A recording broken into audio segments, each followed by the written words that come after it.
আসসালামু আলাইকুম everyone, welcome to my new blogs. আজকে দেখাবো আপনাদের আমাদের রংপুরে সব থেকে মুখরোচক খাবার শীতল। শীতল জানে না এমন কেউ উত্তরবঙ্গের নাই বললেই চলে। প্রথমে কড়াই গরম করে তার মধ্যে তেল দিয়ে দিলাম। তেল গরম হয়ে গেলে তার মধ্যে দিয়ে দিব কেটে রাখা পেঁয়াজ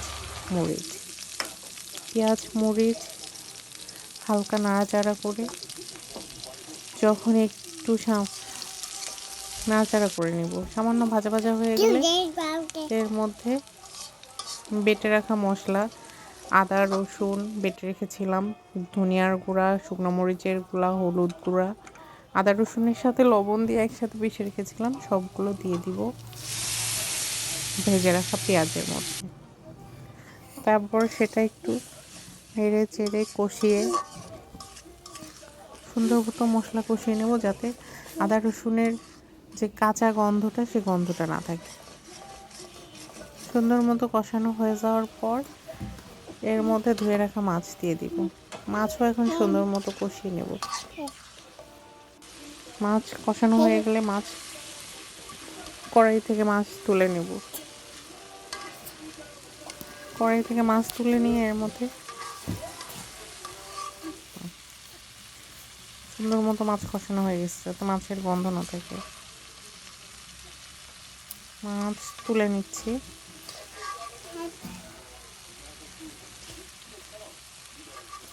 মাছ তুলে নেওয়া হয়ে গেলে একটু নেড়ে চেড়ে এর মধ্যে আলু দিয়ে দিব।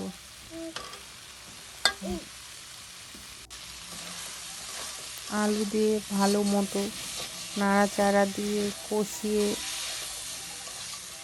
নিতে হবে।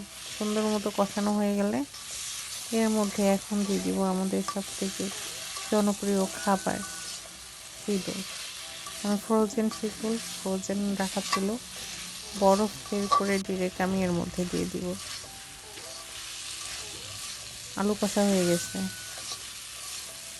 আলু সুন্দর মতো কষানো হয়ে যাওয়ার পর এখন দিয়ে দিচ্ছি শীতল।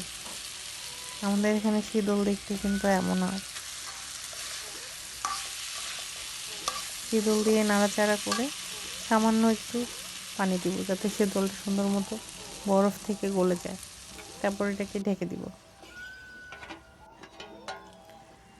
ব্যাস, সুন্দর মতো হয়ে গেছে। একটু নাড়িয়ে চাড়িয়ে সুন্দর মতো কষিয়ে নিতে হবে।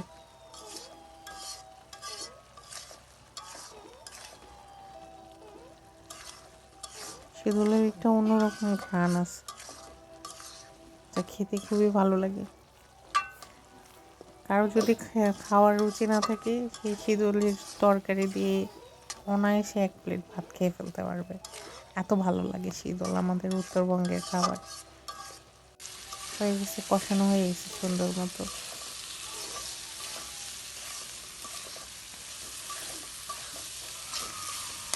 সুন্দর মতো কষিয়ে এখন দিয়ে দিলাম ঝোলের পানি। ঝোলের পানি দেওয়া হয়ে গেলে তার মধ্যে এখন আমি দিয়ে দিব আমার কষিয়ে রাখা মাছ। যে মাছ উঠে রেখেছিলাম হালকা কষে,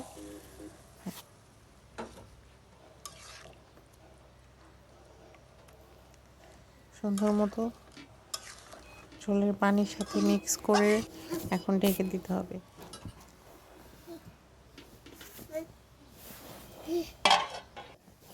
হয়ে গেছে রান্না। গরম